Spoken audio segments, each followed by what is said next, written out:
How strong are US Special Forces in 2024? My friends, I think this is a great question.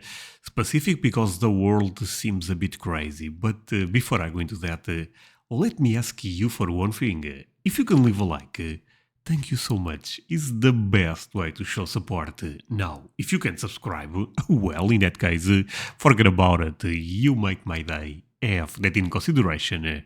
Link for the original video in my description, and let's play it. May 2nd, 2011. A pair of helicopters carrying 23 Navy SEALs, a combat dog, and an interpreter descend over Abbottabad in Pakistan. This is the location the United States believes is home to Osama bin Laden, the mastermind behind the 9/11 attack. The SEALs on board are all part of the Red Squadron of Navy SEAL Team 6. They've been chosen for this raid because they'd Navy SEAL Team 6. This is the best of the best. recently returned from operations in Afghanistan. Their leave was suddenly canceled. But this worked out in their favor, as they were able to rehearse without attracting any unwanted media attention. Still, rehearsals can't account for everything, with the team experiencing an unanticipated issue as they reached the compound. One of the helicopters destabilized, forcing a hard landing. Nobody was harmed, and the Navy SEALs were able to continue their mission as planned. Once inside the compound, a team of SEALs makes their way to a guest house in which they believe bin Laden's couriers live. As they prepare to blow the door, they're fired upon from inside. First contact. The SEALs return fire before opening the door to discover the body of Abu Ahmad al-Kuwaiti. Bin Laden's primary courier is dead. At the same time, a second team of SEALs has penetrated the compound's main building, where they've killed a second courier and that courier's wife, as well as Khalid bin Laden. Osama is the only target left. After making their way up to the third floor of the main building, the SEALs break through Osama's door, shooting him dead in his room. But their work isn't over. After collecting electronics, documents, and any other materials that American intelligence teams will find useful, both teams make their way back outside. There, they blow up the helicopter that had been forced to make a hard landing, destroying its stealth technology. Then they board the remaining helicopter along with bin Laden's body and the documents they've gathered to make their escape. The entire operation took just 45 minutes, with the Holy, okay, that was insane, my friends. They did all of this in that short period of time. Man, that's why they are special forces. It's incredible. I love the fact that they even end up destroying the other helicopter. You know what? You guys do not get to know our technology. Man, you are so proud of America, probably. SEALs being in and out before Pakistani authorities were able to mobilize a response. Yeah. It's the perfect demonstration of the capabilities of a U.S. Special Operations So Force, true. or SOF. These SOFs are the groups the U.S. military has in place to conduct special operations for which the standard military isn't capable.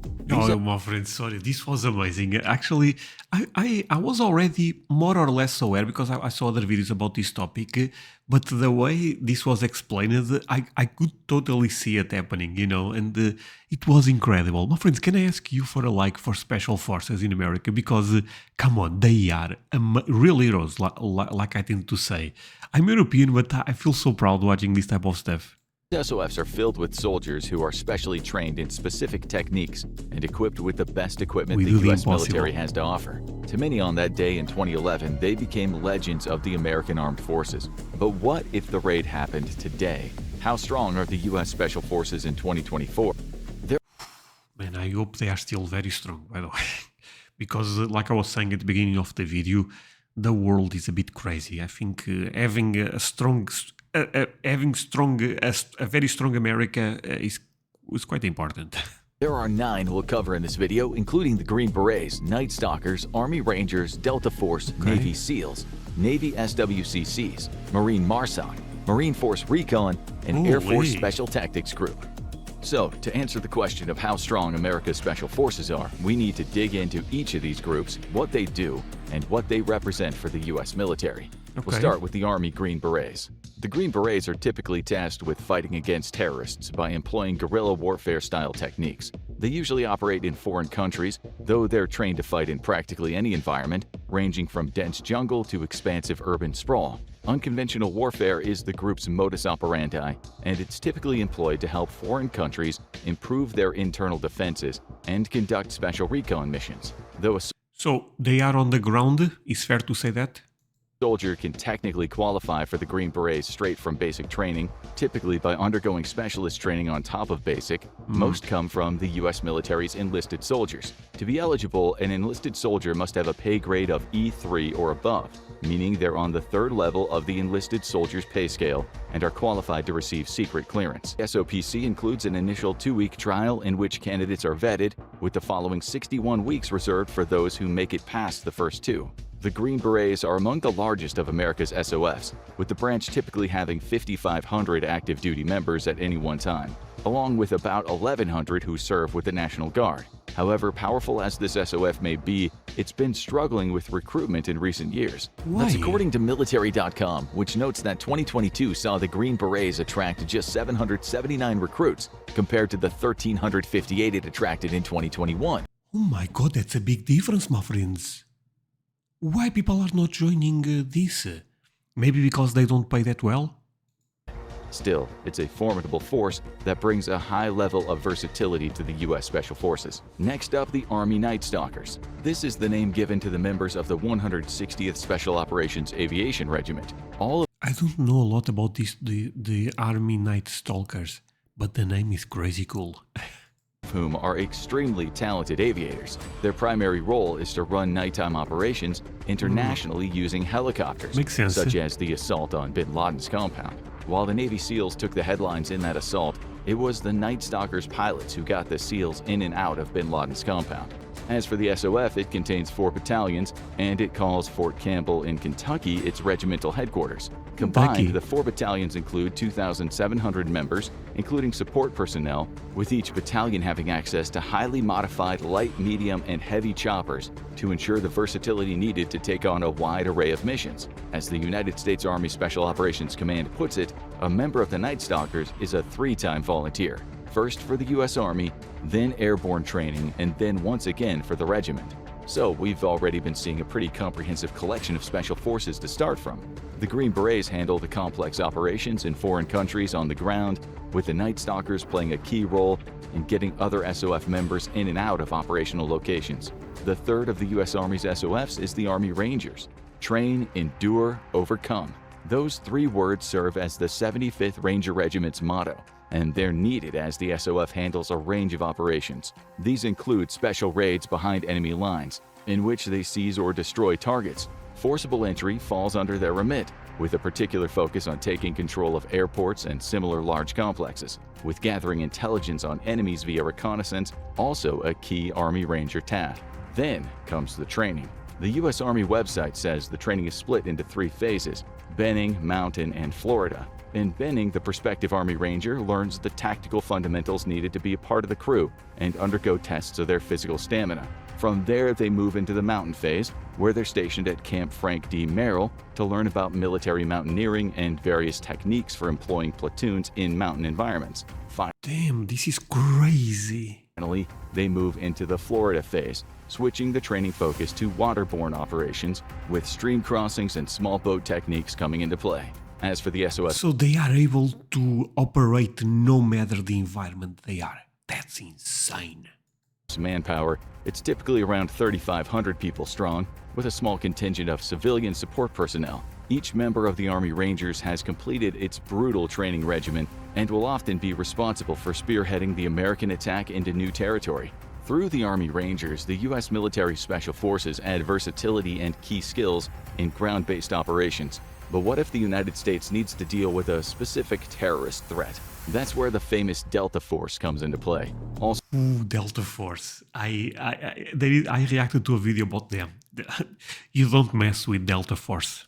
known as the 1st Special Forces Operational Detachment Delta, Delta Force is an extremely secretive unit that typically handles America's covert counterterrorism needs. This includes Sorry, I get a bit too excited watching this type of stuff, and I know sometimes I shouldn't, but you know what? Am I the only one that actually enjoy learning about all the crazy stuff that goes into the military? Because this is even better than a video game, because those guys are doing this for real.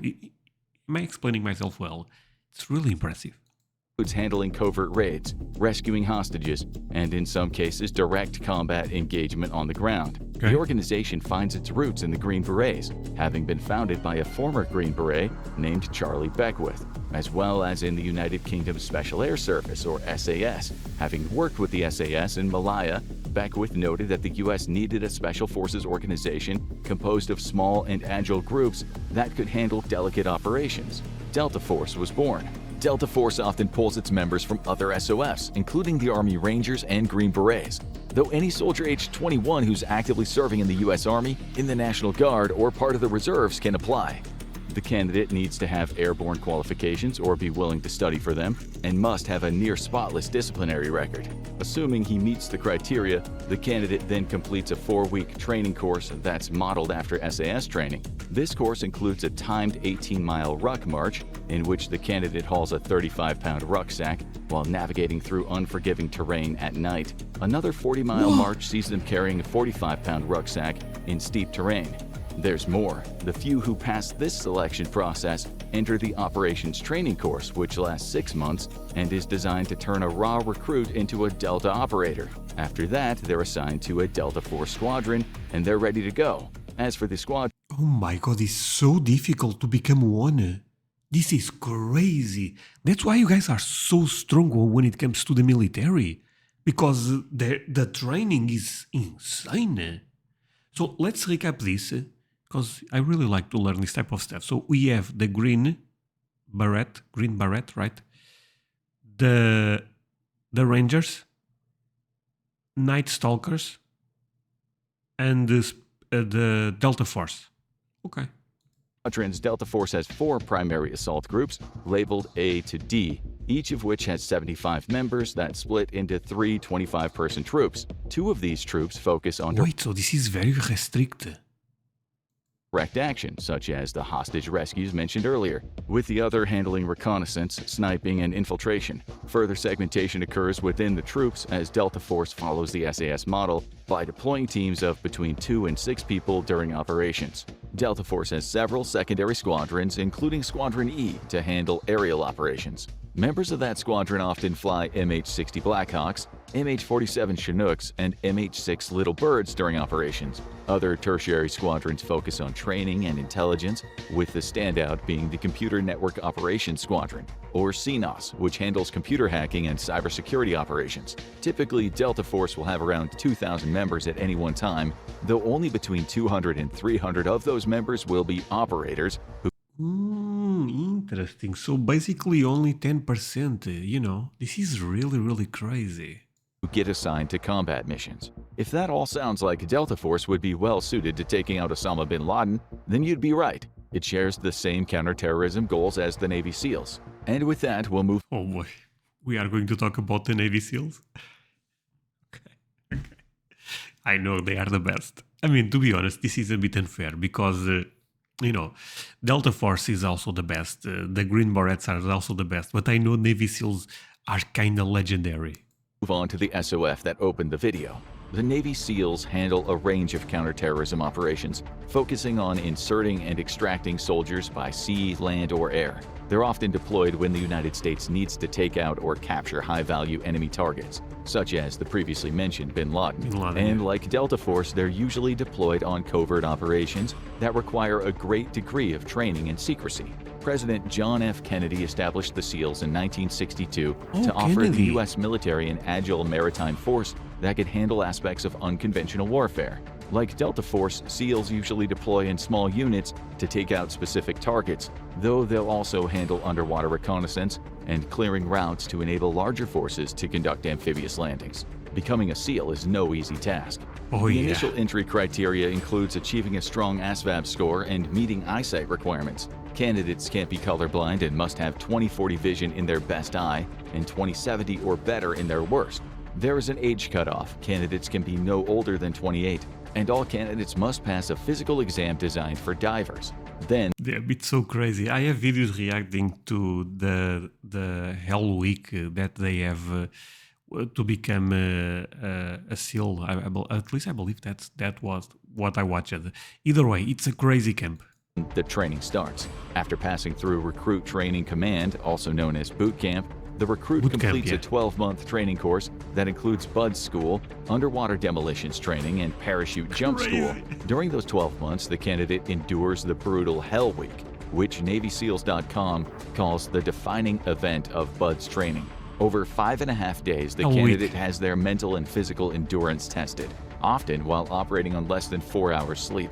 Running, swimming, carrying boards, and paddling are constant, as are physical exercises.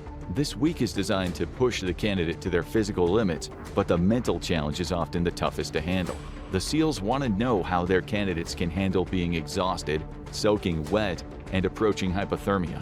As for the SOF Holy. strength, the Navy SEALs accounts for about 1% of the U.S. Navy's personnel and will use Okay, but can we agree they are the best? I mean, come on. If you look at the Hell Week, I have a video if you guys want to take a look at me reacting to that type of stuff. It's crazy. You have to be so tough, physical for sure, but I believe even more mentally. You know, they go. But it's good because that way, when you guys really need specific people to go into the most difficult environment, could be in Iran, in Pakistan, does not matter. Those are the ones you call. usually have around 2,450 operators at their disposal. By now, you're starting to see a trend.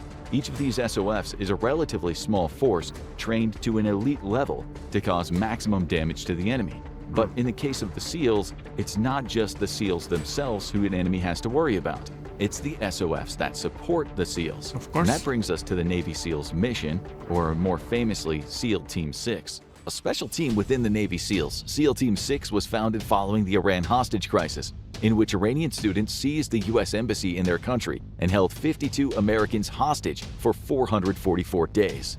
The low point of that crisis was an attempted rescue of the hostages in 1980, in which an SOF was supposed to fly in, extract the hostages, and fly out. It failed spectacularly. 2 of the 8 helicopters on the mission malfunctioned before arriving at the staging area, with another breaking down once it was on site. The SOF decided to withdraw, only to see one of the operational helicopters collide with a support craft, killing 8 soldiers. The debacle forced a rethink in how the U.S. military carries out hostage extractions, with SEAL Team 6 being born from that rethink. Specifically, the aftermath of the failure of Operation Eagle Claw in 1980.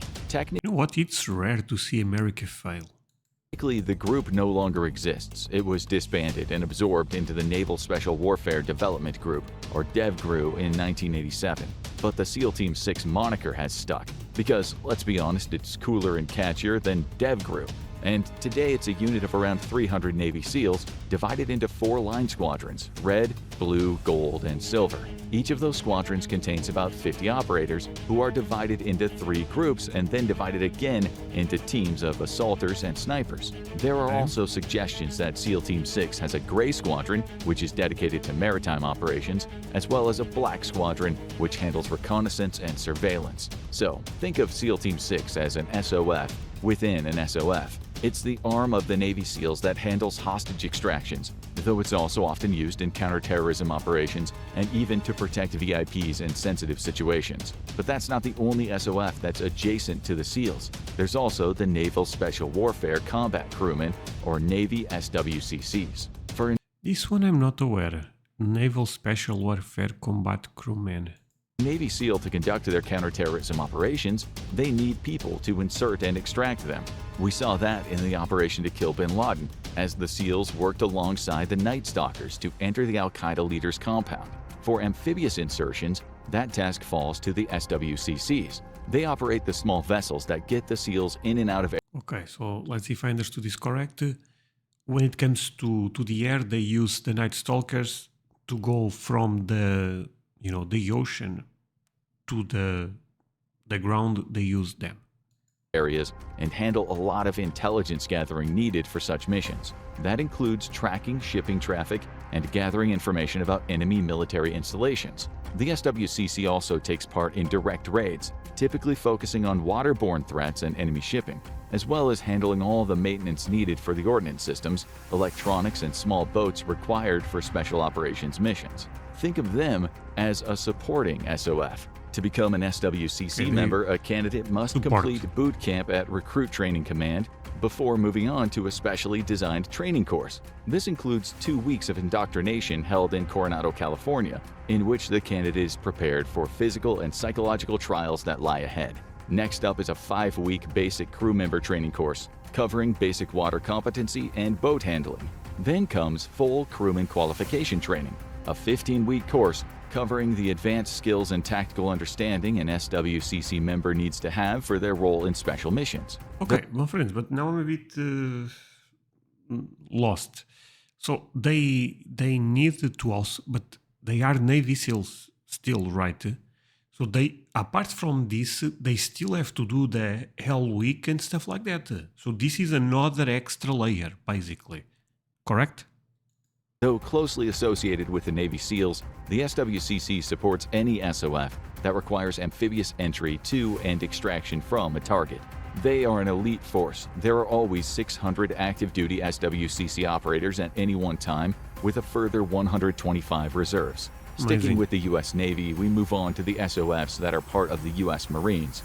First up, Marine MARSOC, otherwise known as the Marine Raiders. Founded in February 2006, MARSOC is another SOF that's capable of conducting counter-terrorist operations, as well as engaging in reconnaissance and direct action against hostile forces. However, the reason it was founded, and one of its primary tasks, is to offer foreign internal defense. This involves working alongside foreign governments and their militaries to train them in the skills they need to maintain their own national security.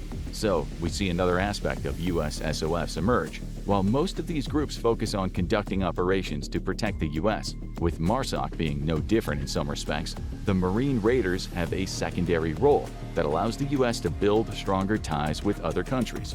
Those relationships protect the US even further, as having allies in far-flung places is always advantageous. As for getting into MARSOC, a candidate first has to complete the organization's assessment and selection phase, which is essentially a test of their physical and mental acumen. From there, they enter a 4-phase, 30-week training program that covers the basic skills they'll need to survive in the SOF, followed by small unit tactics, close quarters battle strategy, and aspects of irregular warfare. Assuming the candidate passes, they join a team of around 3,500 people, 1,000 of whom are active Marine Raiders. The rest are civilians and support personnel, though it's typical for all who serve with MARSOC to be referred to as a Marine Raider, regardless of whether they've completed MARSOC training.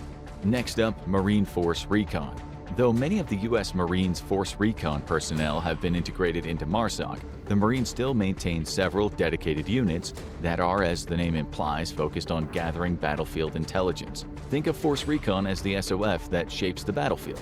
Their members handle scout swimming, small boat operations, and coastline reconnaissance, gathering intelligence that other SOFs use in their operations. Then there are the Green operations. These combine ground and amphibious reconnaissance, with Force Recon usually gathering information about targets before reporting that information to their commanders. The difference with these missions is that the Force Recon soldiers go deep into enemy territory. Often their work places them beyond the boundaries of support that would otherwise be offered by artillery or naval gunfire, meaning You know what? This amphibious thing is so important. For some reason I keep forgetting about that. But yeah, America when goes to war, they a lot of times they go by the ocean, so they have to winter the other country by the ocean. I know it can be by the air, but when there is a ground invasion, is by the ocean, right? stealth is a key weapon in a Force Recon member's arsenal. It's an even more important weapon Well, not all the time, but a lot of times.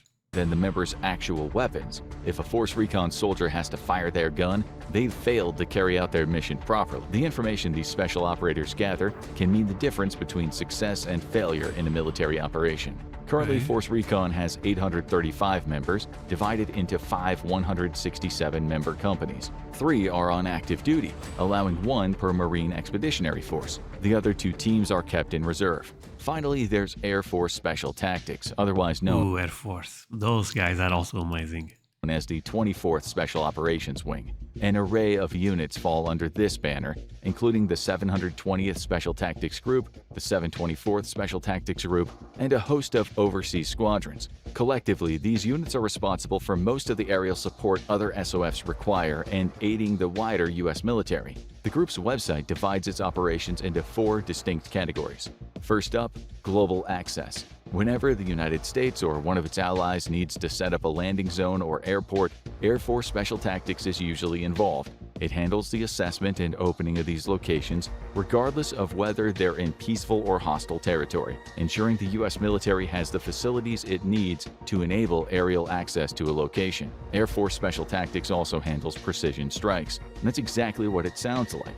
The SOF coordinates with aerial teams to direct munitions to targets. However, this category has a secondary aspect in which the SOF also uses its skills to direct humanitarian aid to appropriate locations. Here we see a similar spirit of international cooperation as we see in MARSOC's work with foreign governments. Air Force Special Tactics is as important for helping the U.S. build alliances as it is in supporting the U.S. Air Force in its strikes. Next, personnel recovery. Like several of the other SOFs we've examined so far, Air Force Special Tactics maintains teams capable of extracting people from difficult positions. Its people handle mission planning and coordinate the technical aspects of aerial rescues. It's also the treatment side, with this arm of the SOF containing specially trained medical personnel who can help those being extracted while they're in an aircraft. Building Damn, that's very important. That's a very important branch, let's say.